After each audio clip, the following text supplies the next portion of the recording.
Nous vous disons donc bonjour ou bonsoir, car tout dépend de l'heure à laquelle vous êtes en train de nous suivre. Aujourd'hui, je vous présente déjà mes excuses pour l'endroit où je me trouve. Il y aura certainement le bruit de fond. Veuillez donc m'en excuser.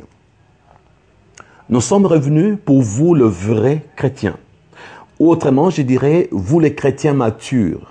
Vous qui avez lu votre Bible, vous qui la lisez encore, qui continuez à la lire, vous qui avez besoin d'approfondir votre connaissance dans les Saintes Écritures.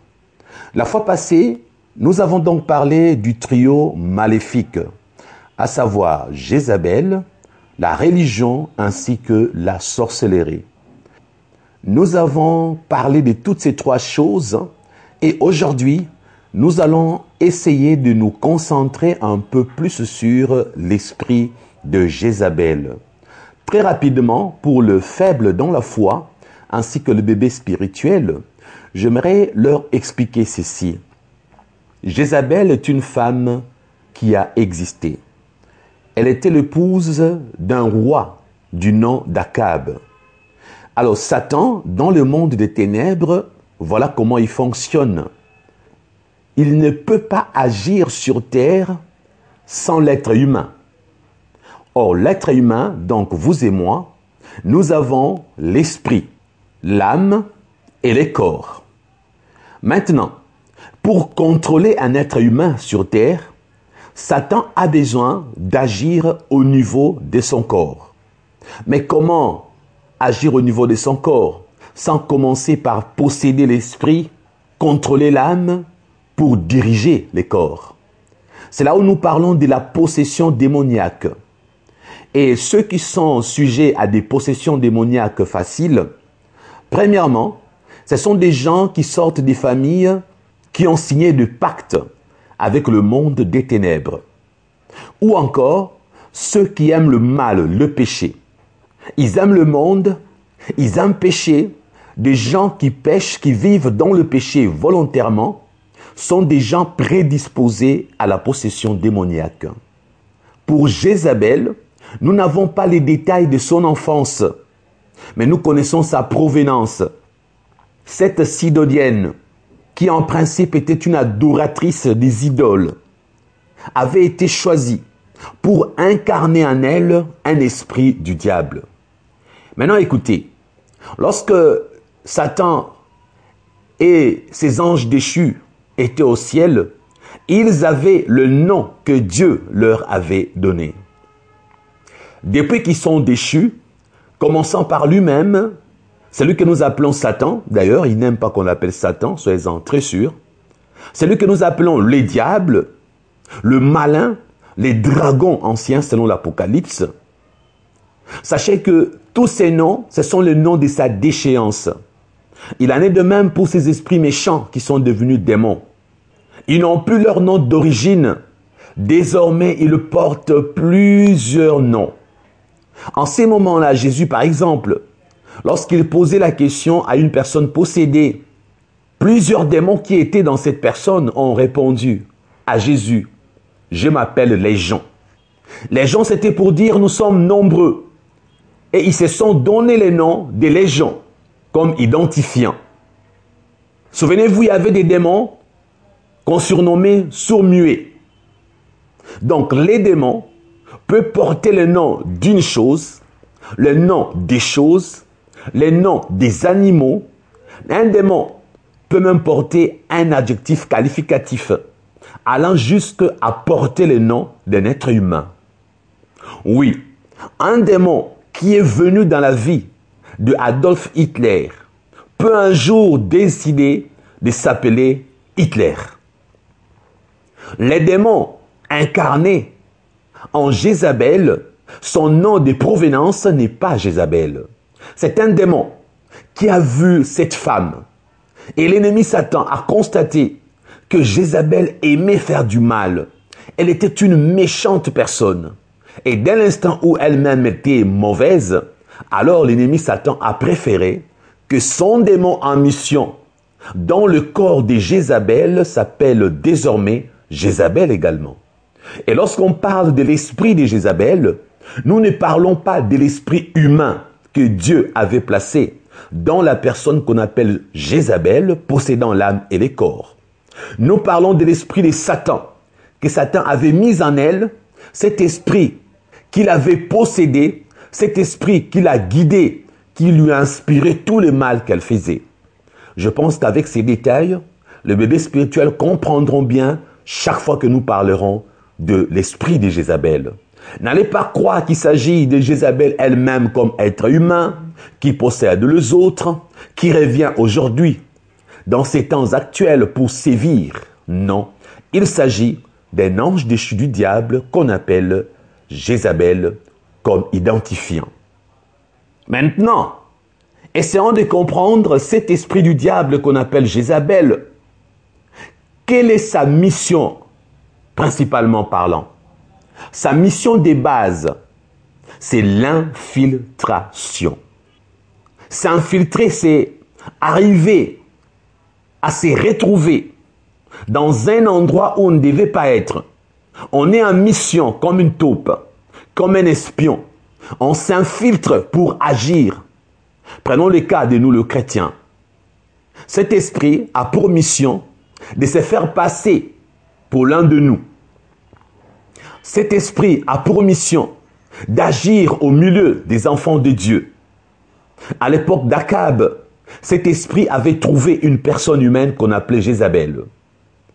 Alors aujourd'hui, dans nos temps actuels, cet esprit cherche également des gens, là où il va s'incarner, là où il va posséder des humains pour agir au milieu d'eux.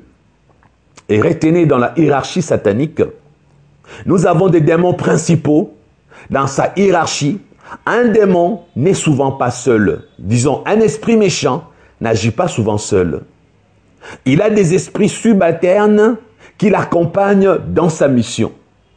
C'est ainsi que nous disons, les grands esprits méchants du diable qu'on appelle Jézabel a à son service d'autres esprits méchants subalternes à lui qui portent également son nom à lui. Au pluriel, on parlera des esprits de Jézabel. Regardez, Satan est le serpent ancien. On l'appelle le serpent. Mais quand nous lisons le Nouveau Testament, la Bible désigne également d'autres serpents au pluriel. C'est pour dire que Satan lui-même, qui est le serpent, a aussi des esprits méchants qui s'identifient, qui incarnent sa personne. Et alors, il y a plusieurs serpents. Regardez l'Antéchrist. Il va exister à la fin des temps, lorsqu'il y aura l'enlèvement de l'Église et la résurrection de mort. Mais avant qu'il n'arrive et qu'il ne se manifeste singulièrement parlant, nous découvrons dans le Nouveau Testament qu'il y a plusieurs antéchrists. C'est pour dire que il y a des précurseurs de l'antéchrist au singulier. C'est comme ça que Satan agit souvent. Il n'est pas omniprésent. Ces esprits méchants ne sont pas omniprésents. Alors qu'est-ce qu'il fait? Il choisit d'autres esprits pour incarner sa personne, avoir la même mission que lui. Lui, Satan, c'est ce qu'il fait. Nombre de ces satanistes qui s'est convertis, qui disent qu'ils ont vu Satan, la vérité est qu'ils n'ont jamais vu Satan parce que celui-là n'est pas omniprésent. Qu'est-ce qu'il fait? Il a des esprits méchants qui se présentent partout comme étant lui. Nombreux disent, j'ai parlé avec lui, je l'ai vu. Non, ce n'était pas Satan, c'était simplement un de ses représentants. Parce qu'il n'est pas omniprésent pour agir simultanément dans le monde entier. Alors l'esprit de Jézabel n'est pas omniprésent pour agir aux États-Unis, au même moment en France, en Afrique et partout. Alors il se représente par d'autres esprits nommés Jézabel comme lui, qui sont en mission pour sévir au milieu des enfants de Dieu. Alors je disais donc, lorsque cet esprit choisit, là où il y a les enfants de Dieu, il vient en mission, il s'infiltre. Et lorsqu'il s'infiltre, il doit se faire passer pour l'un de nous, Alors il peut choisir un homme qu'on appelle pasteur, un pasteur impudique, il le possède. Il peut choisir un apôtre véreux, menteur, prédisposé au mal, il s'incarne en lui. Il peut choisir un prophète qui aime le vaudou, qui travaille avec du pacte satanique, il s'incarne en lui. Il peut choisir un évangéliste charnel, il s'incarne en lui. Et là, l'esprit de Jézabel va commencer à travailler. Là, nous parlons de la religion. Pourquoi la religion? Parce qu'il ne s'agit pas du domaine de la politique, de la science. Nous sommes dans la religion. Les hommes de Dieu sont considérés dans le monde entier comme étant des pratiquants de la religion. Donc là, quand nous parlons religion, nous englobons la foi chrétienne, la croyance en la personne de Christ. C'est son milieu de prédilection. C'est là où il aime agir. Alors regardez, chaque fois que dans votre église, vous constatez que tout le monde est distrait par le sexe, votre pasteur est tombé dans le péché du sexe, son assistant également, le jeune gens de l'église en grosse à gauche et à droite, sachez que c'est l'esprit de Jézabel qui sévit dans votre église. Cet esprit commence toujours par la tête, commence par la hiérarchie, parce que cet esprit aime avoir la position principale. Regardez, parmi les enfants de Dieu à l'époque, Dieu avait institué la royauté pour qu'un homme soit roi et qu'un homme dirige et non pas une femme. Dans l'histoire des enfants de Dieu, il n'y avait jamais eu de reine. Il n'y avait que du roi. Je sais que parfois vous n'y pensez pas trop. Mais qu'est-ce qui va se passer? Jézabel fera exception. Jézabel, femme d'Akab, qui n'était pas mandatée de gouverner, qui n'avait aucune autorité spirituelle légale, divine, pour diriger la nation avec Akab, s'est retrouvée comme étant l'assistante d'Akab. Et encore mieux, principalement parlant, ce n'était pas Akab qui dirigeait, c'était elle qui dirigeait. C'était elle qui montrait à Akab la mauvaise voie, comment sévir, comment faire du mal. Et dans la religion, au milieu des enfants de Dieu, lorsque cet esprit s'incarne, lorsque cet esprit se retrouve au milieu des enfants de Dieu, il va posséder plusieurs sœurs charnelles. Ces genres de filles qui aiment se maquiller à outrance. Ces genres de mamans qui disent « Nous luttons contre la vieillesse ». Vous verrez une maman de 65 ans, de 55 ans, avec des jupettes, des mini-jupes, des décolletés. Elle se maquille comme il n'est pas permis de faire. C'est l'esprit de Jézabel qui frappe.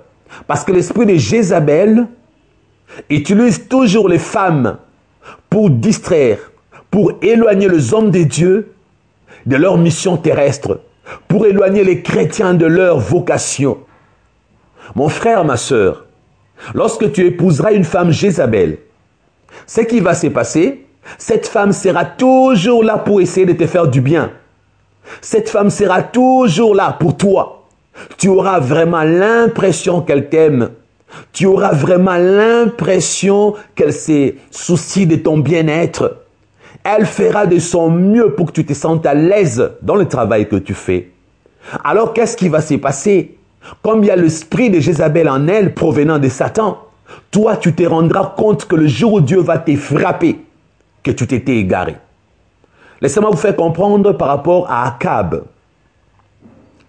Je reviendrai là-dessus tout à l'heure en lisant le passage. Lorsqu'Akab voulait la vigne de Naboth, Akab n'avait même pas l'intention de tuer Naboth. Akab n'avait même pas l'intention de lui faire du mal. Il est rentré chez lui tout triste. Il n'avait même pas l'intention d'en parler à sa femme.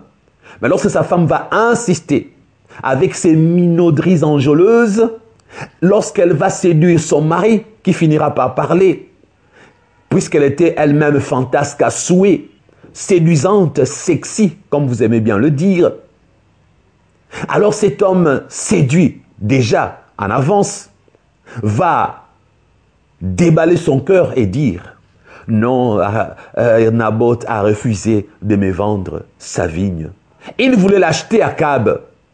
Mais regardez, cette femme dira à son mari, pourquoi tu es triste? Arrête d'être triste. Tu auras sa vigne. Qu'avait-il pensé Akab? Que sa femme allait utiliser des méthodes catholiques, de méthodes évangéliques, elle qui avait déjà égorgé les prophètes de Dieu, comme obnubilé par je ne sais quoi, comme par enchantement ou par envoûtement, Akab va laisser sa femme faire. Et sa femme ira assassiner, ira tuer Naboth pour lui ravir sa vigne. Mais regardez, le jour où Dieu va prononcer la punition, ce n'était pas Jézabel qui était la première à être punie, mais bien au contraire Akab. Lisons ces passages. Dans 1 Roi chapitre 21 verset 18, 1 Roi chapitre 21 verset 18, la Bible dit: « Lève-toi, descends au devant d'Akab. » Dieu s'adresse au prophète Élie. « Lève-toi, descends au devant d'Akab, roi d'Israël, à Samarie. Les voilà dans la vigne de Naboth, où il est descendu pour en prendre possession. » Verset 19. « Tu lui diras: ainsi parle l'Éternel, n'es-tu pas un assassin et un voleur?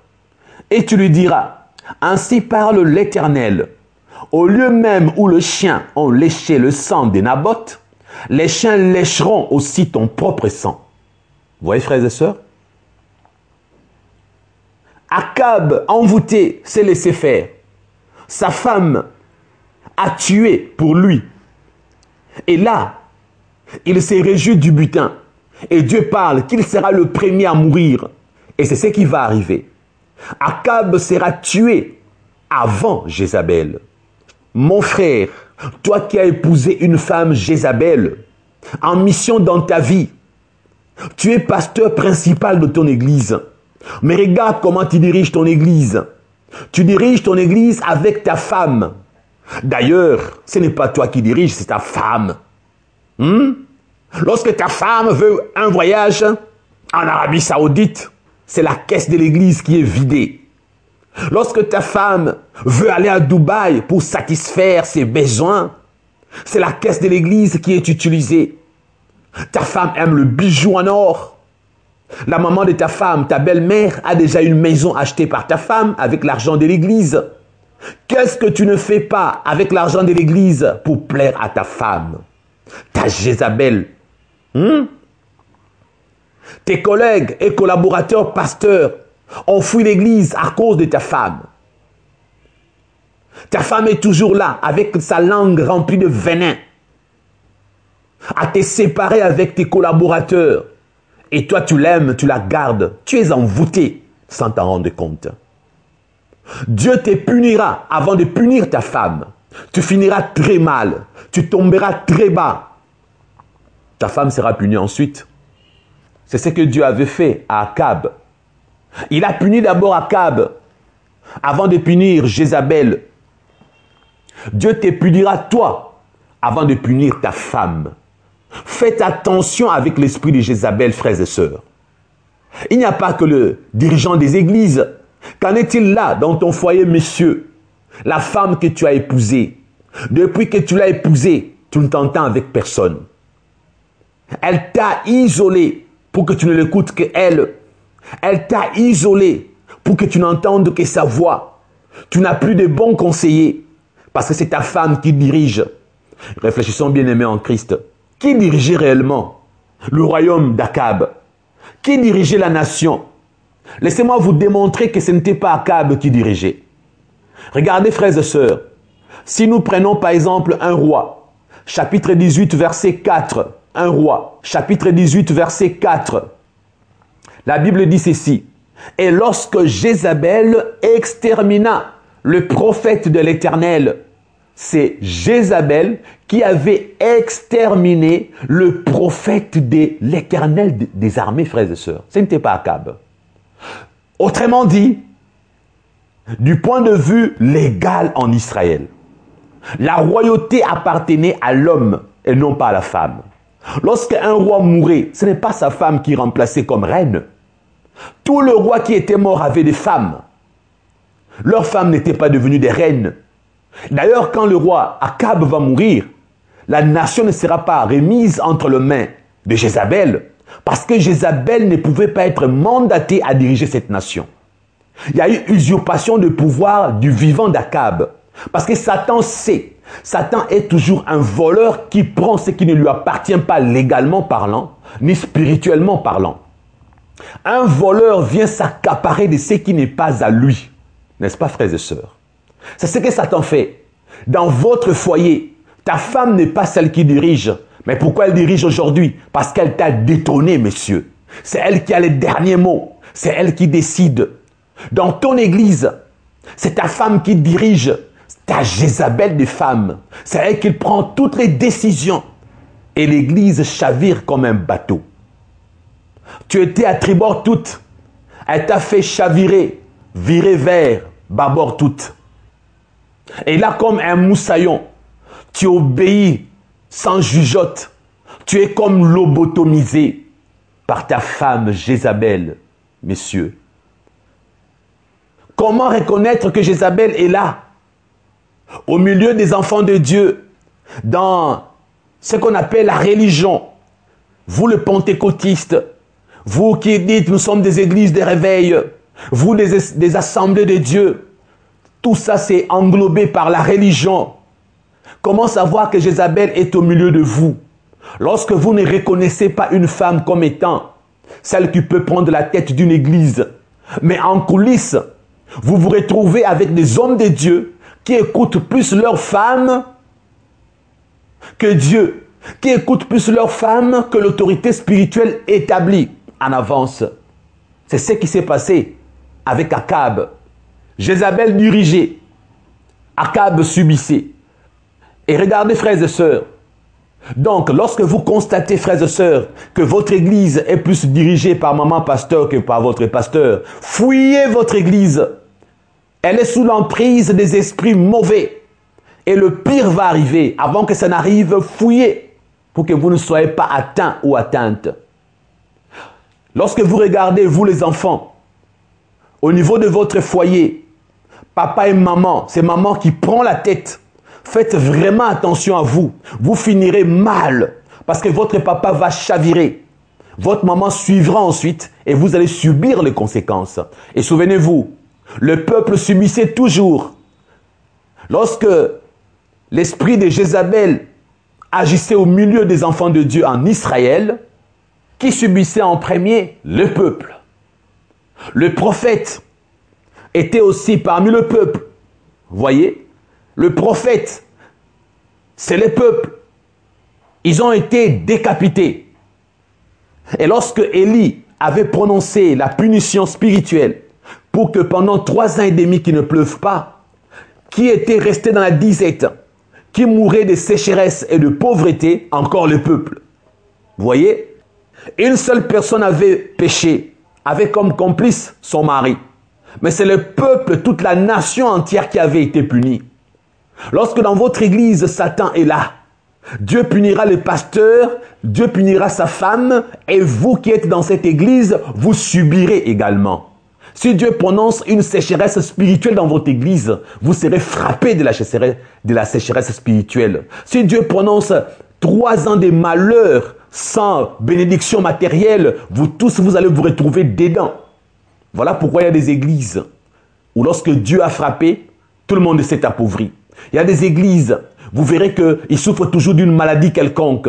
Il y a des églises, il y a un fléau qui s'abat contre l'église et tout le monde se retrouve dedans. Parce que vous êtes membre effectif de votre église, vous allez subir comme le peuple qui subissait à cause d'Akab et de Jézabel. Avez-vous compris? Ne priez pas n'importe où. Ne demeurez pas dans n'importe quelle église. Choisissez minutieusement votre église. Vous n'appartenez pas à votre pasteur. Vous n'appartenez pas à votre église. Vous appartenez à Jésus-Christ de Nazareth. Vous êtes enfant de Dieu. Vous pouvez changer d'église, mais vous ne pouvez pas changer de Dieu. Vous pouvez changer d'église, mais vous ne pouvez pas changer des sauveurs. Changer l'église, frères et sœurs, ce n'est pas un péché. Il y en a qui disent, Paul a dit, ne quittez pas vos assemblées. La vraie assemblée, c'est celle-là qui est soumise à la parole de Dieu, qui a Christ comme roi, comme dirigeant. Et lorsque le serviteur de Dieu, entre guillemets, dévie, et vous déviez avec eux, vous subirez également avec eux. Et la majorité des hommes de Dieu qui iront dans la perdition vont entraîner leur église avec eux. Vous comprenez? Parce que là où il est convaincu que quelque chose n'est pas un péché, toi aussi tu seras convaincu que ce n'est pas un péché. Tu vas te comporter comme ton pasteur et à la fin tu vas mourir dans ces péchés-là sans savoir que c'était un péché. Tu vas te retrouver dans le feu. Tu es dans l'église d'un pasteur polygame, tu deviendras polygame et toi aussi après ta mort, tu te retrouveras dans le feu. Tu es dans l'église d'un pasteur impudique, tu ne te rendras pas compte que toi-même tu es devenu impudique. Tu es dans l'église d'un pasteur avec sa femme qui vole l'argent de l'église. Tu deviendras voleur dans ton entreprise. Après ta mort, tu seras dans le feu. Un chat ne peut pas mettre bas une lionne ou un lionceau. Spirituellement parlant, tu recevras l'héritage de ton pasteur, puisque spirituellement parlant, tu es connecté avec lui, avec toutes les impositions de main qu'il a eu à t'imposer, avec toutes ces prières maudites qu'elle a eues ou qu'il a eu à faire sur toi. Tu es attaché à ton pasteur sans t'en rendre compte. Voilà pourquoi tu obéis aveuglement. Tu écoutes comme un âne qui n'a pas de cervelle, qui n'a pas de jugeote. Et quand les âneries sont enseignées devant la chair, tu dis Amen, tu dis Alléluia. Tu périras avec tes âneries d'enseignement que tu raffoles, que tu gobes comme un aveugle, frères et sœurs. Qui dirigeait la nation? Était-ce Akab ou Jézabel? Pour reconnaître encore l'esprit de Jézabel, dans 1 Roi chapitre 19, verset 1er, il est dit: Akab rapporta à Jézabel tout ce qu'avait fait Élie et comment il avait tué par l'épée tous les prophètes, les faux prophètes, ceux de Jézabel. Akab a une confidente, sa femme. Il n'y avait pas de textes légaux qui pouvaient désigner Jézabel comme étant une reine. Mais là, Jézabel est une reine, mise en place par Satan, approuvée par Akab. Et la population n'y pouvait rien. Comme dans une église, qu'est-ce que vous pouvez faire? Allez changer les pasteurs, allez changer des mamans pasteurs, vous ne pouvez rien faire. Vous resterez là en train de subir aveuglement. Partez de votre église, frères et sœurs. Sortez de cette église morte. Dans Jézabel, le démon qui était en elle était un démon de séduction. On ne peut pas être maître d'infiltration. On ne peut pas être taupe.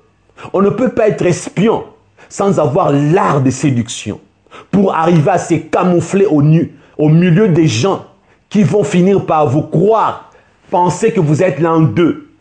Il faut avoir l'art de dissuasion. Il faut être très fort et très forte en séduction. Il y a la séduction. Et lorsqu'une personne a une forte séduction, la personne deviendra votre confident ou votre confidente. La personne va vous inspirer confiance par la ruse. Jézabel avait désormais l'attention de son mari. Jézabel avait gagné la confiance d'Akab. Akab pensait que Jézabel était là pour lui, que Jézabel était là pour son bien-être. Alors facilement, elle était conseillère, elle était la reine, elle était numéro 2 sur papier, mais en principe, c'est elle qui prenait la tête.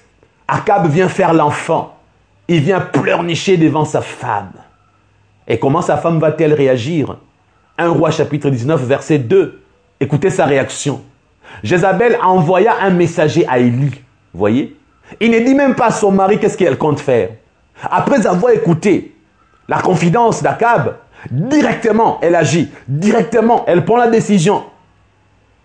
Et elle dit: quel est Dieu me traite dans toute leur rigueur. Les dieux au pluriel, pour montrer qu'elle était idolâtre, sataniste. Quel est Dieu me traite dans toute leur rigueur.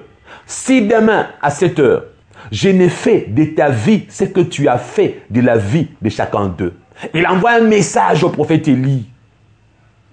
Qui dirige cette nation, frères et sœurs? Jézabel. Était-elle mandatée? Non. En avait-elle l'autorité spirituelle? Non. Il y a eu usurpation de poste, usurpation de pouvoir. Et Akab se laisse faire.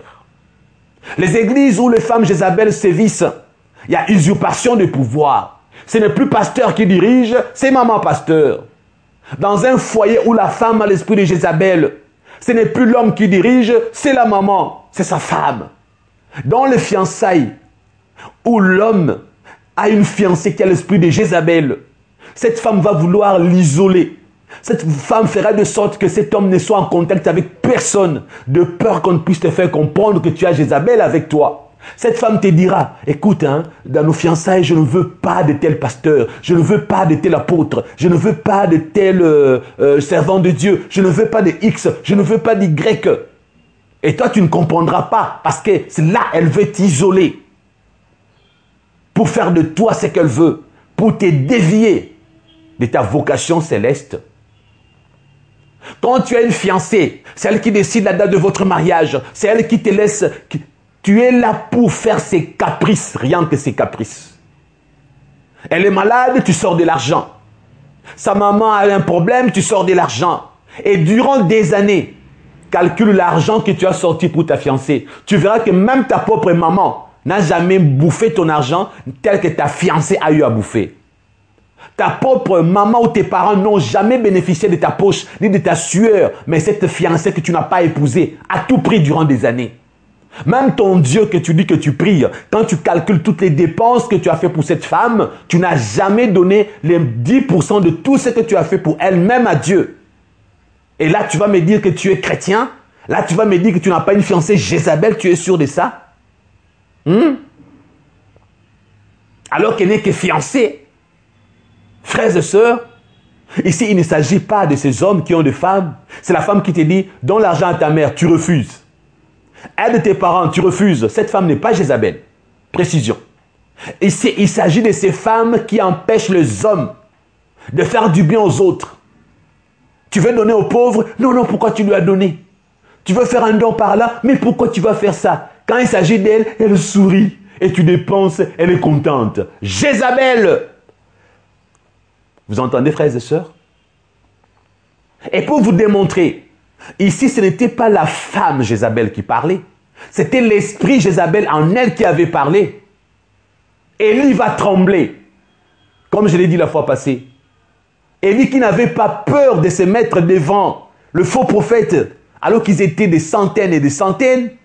Élie va trembler à l'absence d'une femme à distance, rien que par une menace. Élie qui sert le Dieu, le roi de rois, Élie qui avait Éternel des armées, écoute bien, des armées avec lui, va trembler devant une femme que lui-même Élie sait qu'elle ne peut rien contre lui. La vérité est que la crainte d'Élie, la peur d'Élie, ce n'était pas face à Jézabel. Élie avait compris que le message provenait du diable. Élie avait compris que c'était un démon de Satan qui avait parlé, un représentant du diable. Élie avait compris que Satan était à ses trousses pour l'éliminer. Vous discernez aujourd'hui, frères et sœurs?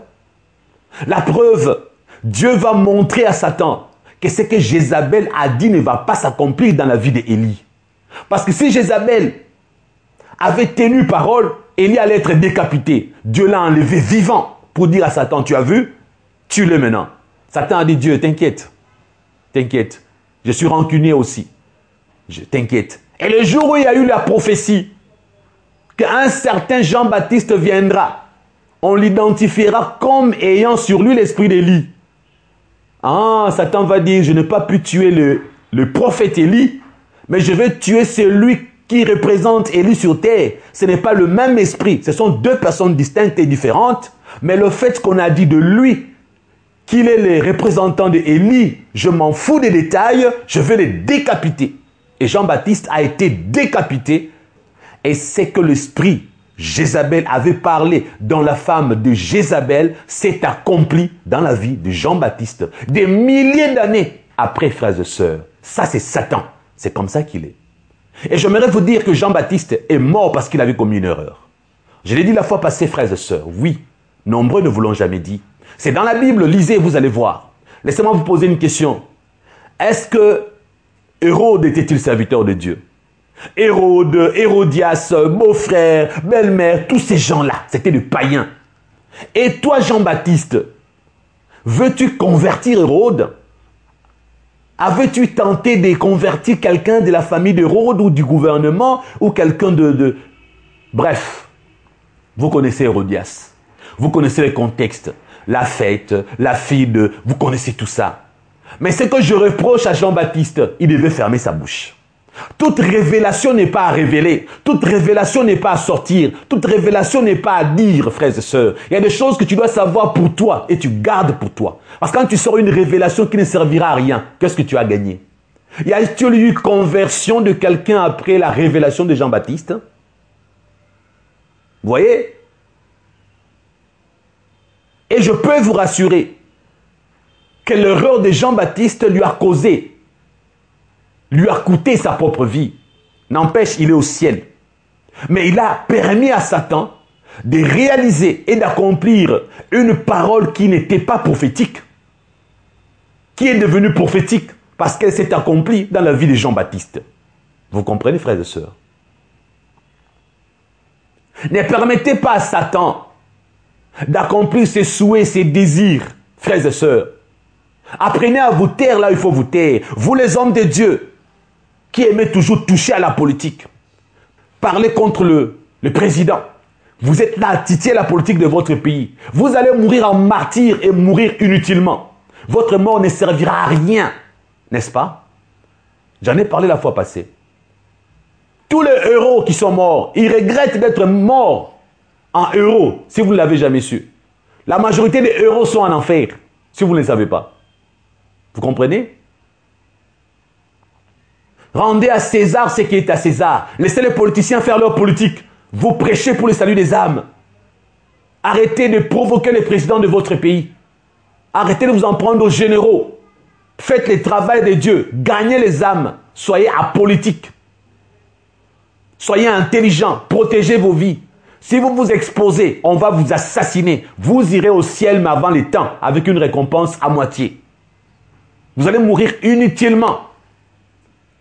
Vous voyez, frères et sœurs?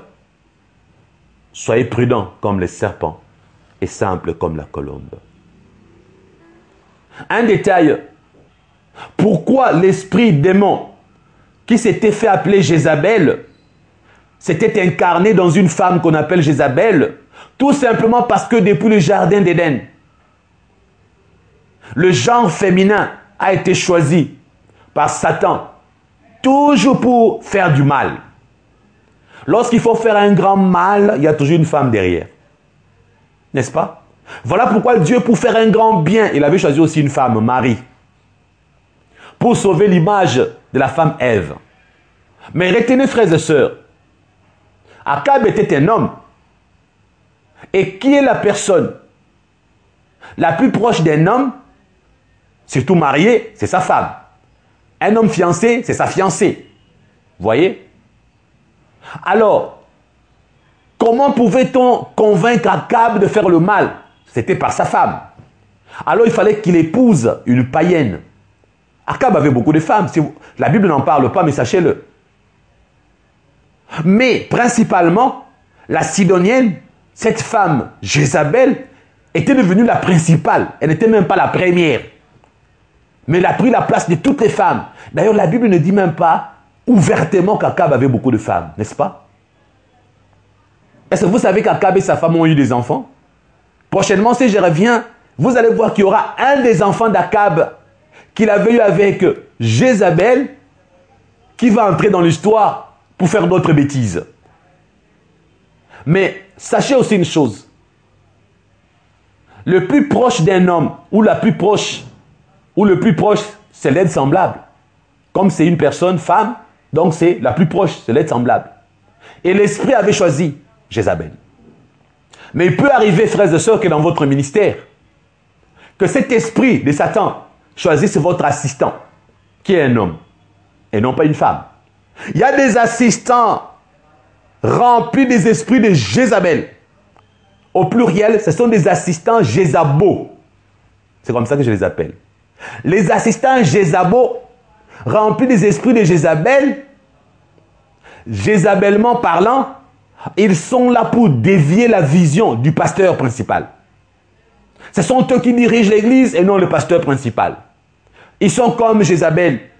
Quand le pasteur veut quelque chose, ils font des magouilles avec le membre du comité pour plaire au pasteur qu'il aille chez lui, on lui achète une maison avec l'argent de l'église.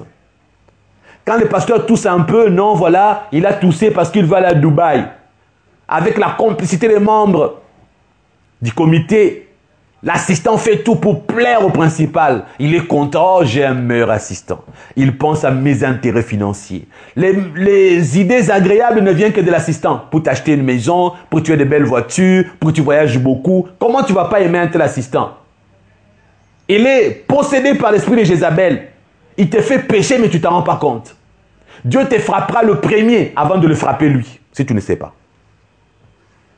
Et vous, le membre de l'église, pour désapprouver les mauvaises choses dans votre église, arrêtez aussi de financer. Le fait que vous financez, même quand vous constatez qu'il y a quelque chose qui ne va pas, Dieu va vous frapper également. Voilà pourquoi le peuple était frappé également de 3 ans de sécheresse pendant 3 ans et demi. Parce qu'ils avaient cautionné. Ils étaient là aussi à adorer Baal. Ils étaient là aussi dans le mélange. Ils devaient subir. Et vous, avec votre argent, vous empifrez votre pasteur à faire du mal. Vous savez qu'il déroute l'argent de Dieu. Il vole l'argent de Dieu. Vous le savez, mais vous continuez à donner vos dîmes, vous continuez à donner vos offrandes. Vous serez également frappé de 3 ans et demi de sécheresse spirituelle. Vous entendez, frères et sœurs? Le fait que tu sais, tu deviens responsable. Quand tu ne savais pas, tu n'étais pas responsable. Le peuple savait qu'il y avait l'idolâtrie. Le peuple devait refuser l'idolâtrie, mais le peuple avait accepté. Alors il devait subir. Vous comprenez, frères et sœurs? Il y a de ces assistants qui se salissent les mains. Non, je l'ai fait pour mon pasteur, je l'aime beaucoup. Comme Jézabel, ils ont le sang. Ils peuvent tuer par des empoisonnements. Aujourd'hui, les empoisonnements dans les églises, c'est l'esprit de Jézabel, frères et sœurs. Jézabel décapitait les prophètes de Dieu. Le prophète de Dieu représente les serviteurs de Dieu. Aujourd'hui, ceux qui tuent, sont des Jézabots. Ils sont possédés par les esprits de Jézabel, frères et sœurs. Et quand le pasteur de l'église principale commence à dire, entre l'autre pasteur là, je ne le sens pas vraiment. Il me met mal à l'aise. Quand on a des réunions de comité, il est toujours là à mal parler contre moi. L'assistant qui dit, oh t'inquiète, on va s'en occuper. Une année après, il meurt par empoisonnement. C'est ton assistant qui l'a fait. Et même quand tu le sais, tu dis, bon, c'est pas moi, hein, c'est pas moi qui ai fait. Hein. Tu te soulages la conscience. Dieu va te frapper. Tu entends ça? Et quand tu as une femme Jézabel, elle est là à t'empêcher de faire du bien aux autres. À ton père et à ta mère, tu l'écoutes. Dieu va te frapper, messieurs. Et toi, le fiancé qui ne donne jamais l'argent à Dieu, tu es toujours là à tout dépenser pour ta fiancée. Dieu va te frapper également. Là où passe Jézabel, les gens trépassent. Vous entendez? Là où tombe Jézabel, les gens succombent. Vous entendez? Aujourd'hui, nous parlons de Jézabel. Les trios maléfiques du diable. L'esprit Jézabel. La religion et la sorcellerie. Aujourd'hui, nous parlons plus d'abord de Jézabel. Mais nous allons introduire sur... Nous avons également parlé quand même de la religion dans l'ensemble. Laissez-moi donner une précision ici. Regardez cette Jézabel. Cette adoratrice d'idoles. Dans 1 Roi 21, verset 9. Verset 10, verset 11, verset 12. Que découvrons-nous? 1 Roi 21, 9. À propos de Naboth, pour bien le tuer. Voilà comment elle avait fait. Voici ce qu'elle écrivit dans ses lettres. Elle dit, publiez un jeûne. Jeûne pour prier qui? Le Dieu d'Israël. Voyez? Placez Naboth à la tête du peuple. Quand elle faisait, c'est un subterfuge. Les gens vont penser qu'elle aussi, elle prie Dieu. D'ailleurs, c'est elle qui a détecté les jeûnes. Personne ne savait pourquoi ces jeûnes étaient détectés. Il n'y a que Dieu qui le savait, avec les complices de Jézabel.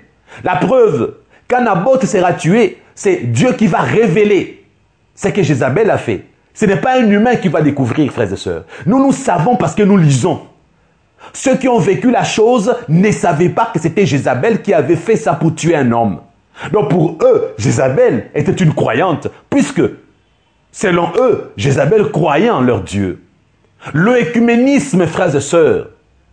Oh non, même si de temps en temps notre pasteur parle un peu de... C'est pas grave, il croit aussi en Jésus. Le plus important, il croit aussi en Jésus, même s'il y a un peu du mélange. Hein? L'écuménisme aujourd'hui, on tolère.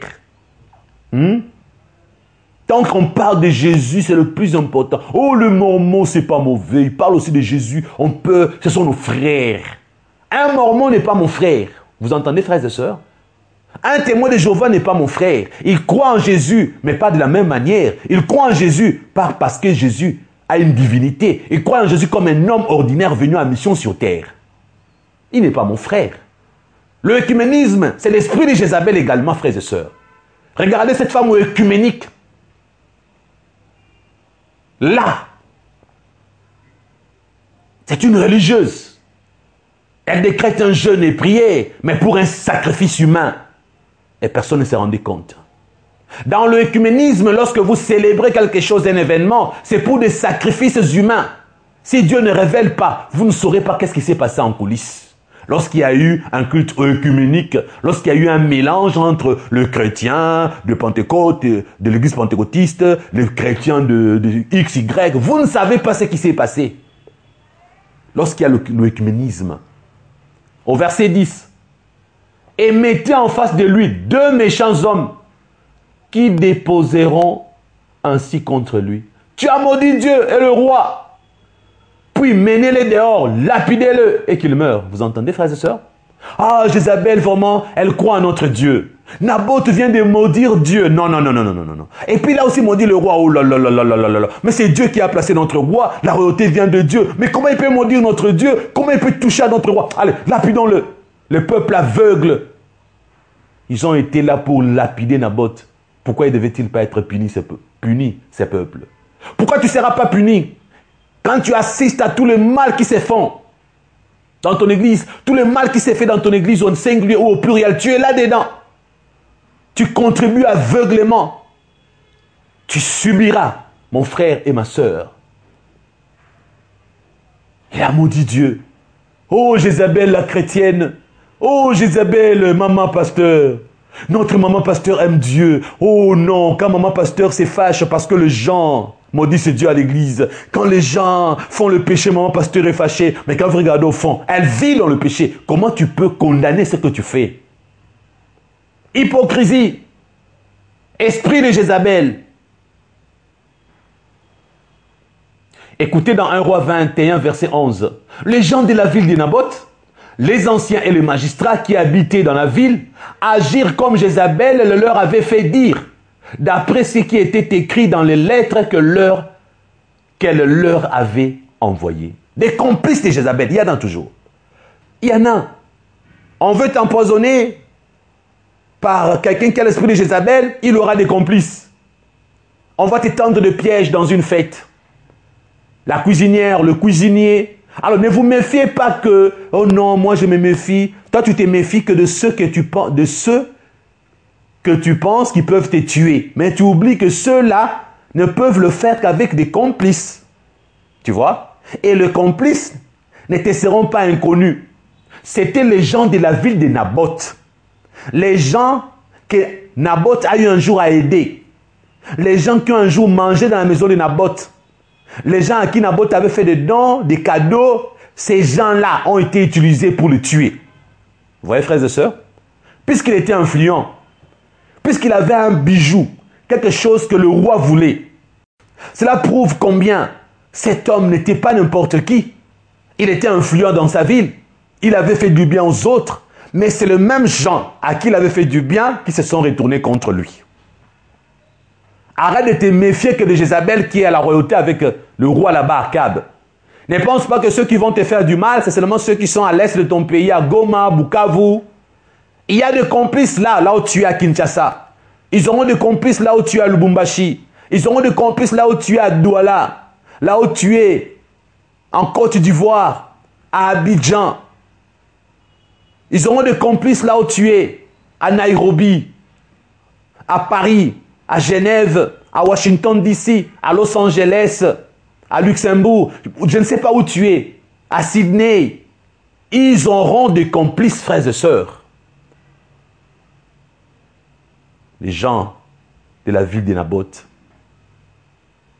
Donc, lorsque tu sais qu'on peut te faire du mal, commence aussi à te méfier de tes proches.